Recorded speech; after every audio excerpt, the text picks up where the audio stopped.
background. All right, what is going on, everybody? I am the original gamer, StevieStrow, joined by my good friend in the Great White North, Curtis Boyle. He's not on camera, but he's here on Skype. He's with us in spirit.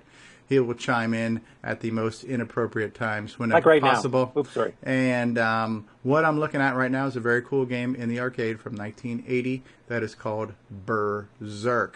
A very cool shoot the robot, escape the maze type game. Inspired a lot of clones and derivatives on our beloved color computer. Was ported to Atari platforms and other console platforms. And it's just a cool, fun game. Let's go ahead and drop in a coin or two. Let's go ahead and drop in a coin or 4 or 5. Let's go ahead and start this puppy up. The cool thing about this game was the synthesized speech. Yep. Those robot voices. It was a very cool robot voice. Now, in the 80s, the predominant way to get speech was speech synthesis. And intruder alert. Speech synthesis was cool because our computers could talk to us, but it kind of wasn't cool because it sounded like a robot. And so any game that used speech synthesis sounded like a robot. So what Berzerk did that was brilliant was they made the characters robots. That way the robots... robot. Exactly. And he says, fight and like a robot. Which is always a good thing. Humanoid. Intruder. And so they're basically... The robot's job is to keep us out of the game, right? Stop the humanoid. Stop the like a robot. chicken fight like a robot. Destroy the chicken. Now, I don't know the timeline. I don't remember if Battlestar Galactica came out first. The TV series? Yeah. Because Battlestar Galactica had those silver robots called Cylons that also sounded like this. And so I don't know if that was a coincidence or if this came out after that and this was a nod to that. You know, I'm really not sure. But you basically navigate mazes, try to shoot as many robots as you can, and get out of the maze alive. Now, if you spend too much time in the maze, you end up getting chased out by the bouncing smiley face. His name was Evil Otto, Curtis? Yep, Evil Otto. Hi, this is Ron Klein. I'm at the 2016 Cocoa Fest. I'm here picking up my first product, and you're watching the original Gamer Stevie Show. Yeah, I like how the pitch changes sometimes, too, on the voice. Sometimes it's a very low frequency. Yeah, that would we could reuse the same samples, just keep playing them back with different, more variety than speech. Fight like a robot.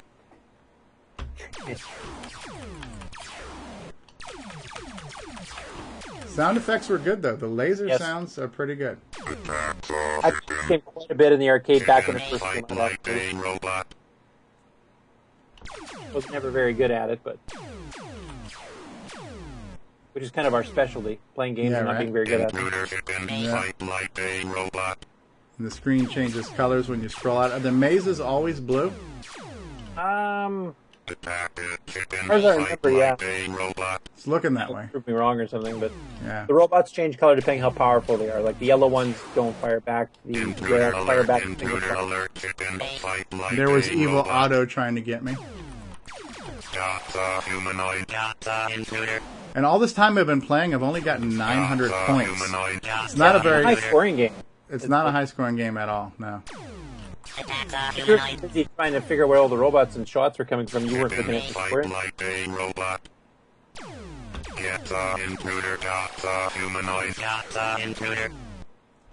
Yeah.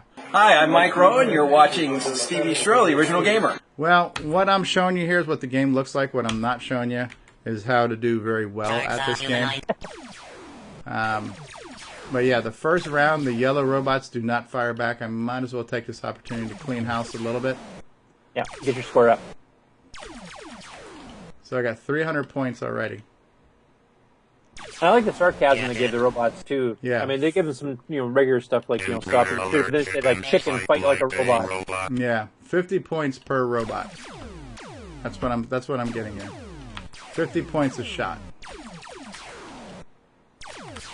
According to the trivia on Quab too, it's also saying there's 64,000 different mazes.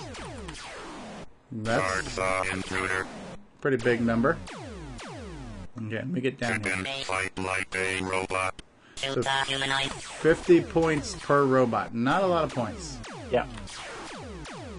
Okay. Yeah, this They- was back before, like, I mean, as video games progressed in the later years, like the later 80s, I mean, they started getting the scores to make, even people that weren't very good would make millions of points, so the scoring escalated, but this is back in the early days when people were trying to figure out, like, what kind of scoring you could give. Same as they did on pinball machines, like, pinball machines started scoring, in the old days, like back in the 40s and 50s, whatever, if you got a score of 1,000 to 5,000, you were doing awesome.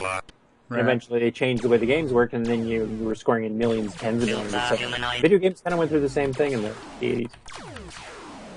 1,450 points. I think this is a new personal best. Oh, there you go. We might get to the next color robots where they fire twice now. I almost outran that bullet. Oh yeah, light blue. It'll shoot, I think, twice, if I remember correctly. I've got tier 3 monsters now, huh?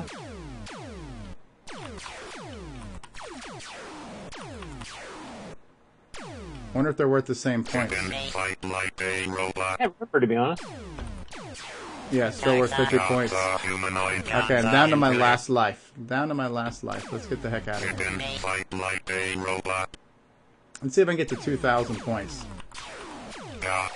Nope, 1950. Close. Hi, I'm John Linville. And I'm Neil Blanchard. And we are the Cocoa Crew. We are here at the last day of Cocoa Fest. It's been crazy. We are exhausted. It's been a great weekend, one of the best Cocoa Fests I can remember. I wish you could have been here. And all you have to do is make the decision and come next year. Always come next year. But in the meantime, listen every month to the Cocoa Crew podcast. Thank you for listening. Thanks. All right. What we've just witnessed is an iconic, classic arcade maze robot shooting game, complete with really cool robot voices. This game was called Berzerk. This game would inspire many other clones and ports and derivatives and you name it and what have yous.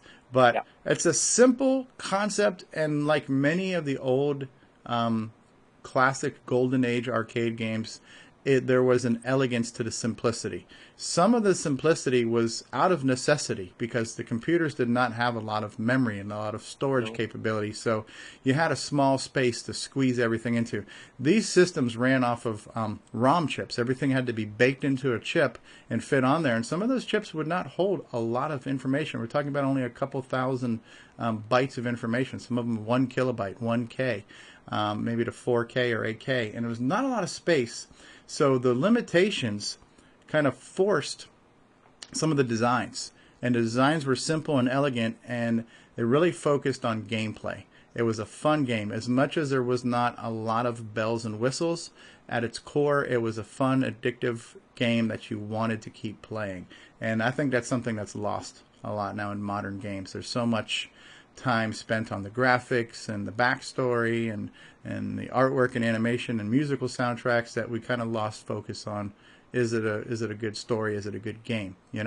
So these games here they had to be good because this was an industry. They had to make money. They had to have replay value where people wanted to keep pumping those quarters in there, and so they had to make them at a way where people wanted to keep playing them. And they had to make them simple enough that you could walk up, watch the little demo mode for like literally a minute, and then you decide, I'm going to put a quarter in this and give this a shot. Yeah, you just pick up and start playing. It's not like you had to read a 15-page manual to try to figure them out. And there was no learning curve. There was no strategy guide required to play these games. So cool stuff. All right. Well, I have been Curtis Boyle. He has been the original gamer, StevieStrow. We have just shown you another classic arcade game from 1980. This has been Berzerk. Hope you enjoyed it. Please leave a like, subscribe, throw out a comment, share. Keep on gaming. We'll see you all next time. Peace out, and bye-bye, everybody.